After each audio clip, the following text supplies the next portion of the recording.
Genesis 35.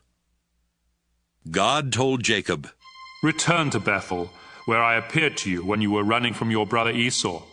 Make your home there and build an altar for me." Jacob said to his family and to everyone else who was traveling with him, Get rid of your foreign gods.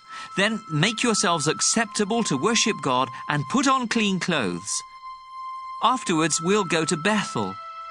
I will build an altar there for God who answered my prayers when I was in trouble and who has always been at my side.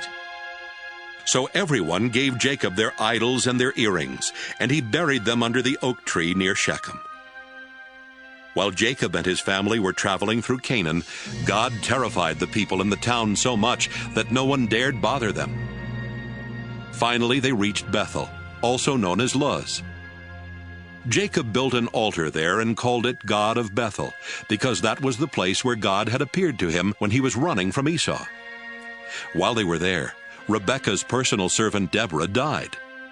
They buried her under an oak tree and called it Weeping Oak.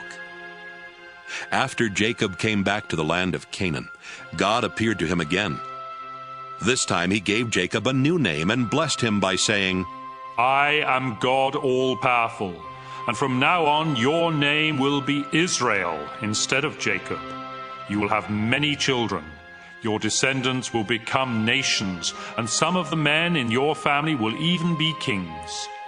I will give you the land that I promised Abraham and Isaac, and it will belong to your family forever." After God had gone, Jacob set up a large rock so that he would remember what had happened there. Then he poured wine and olive oil on the rock to show that it was dedicated to God, and he named the place Bethel. Jacob and his family had left Bethel and were still a long way from Ephrath when the time came for Rachel's baby to be born.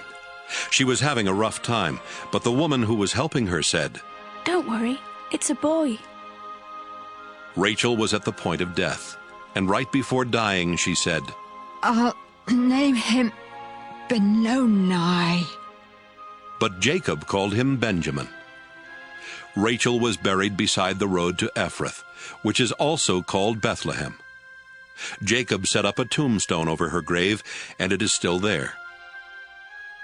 Jacob, also known as Israel, traveled to the south of Eder Tower, where he set up camp.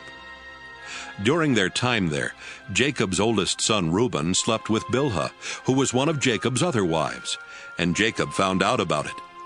Jacob had 12 sons while living in northern Syria.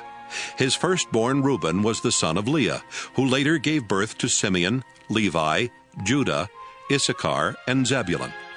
Leah's servant Zilpah had 2 sons, Gad and Asher. Jacob and his wife Rachel had Joseph and Benjamin. Rachel's servant woman Bilhah had 2 more sons, Dan and Naphtali. Jacob went to his father Isaac at Hebron, also called Mamre or Kiriath Arba, where Isaac's father Abraham had lived as a foreigner. Isaac died at the ripe old age of 180. Then his sons Esau and Jacob buried him.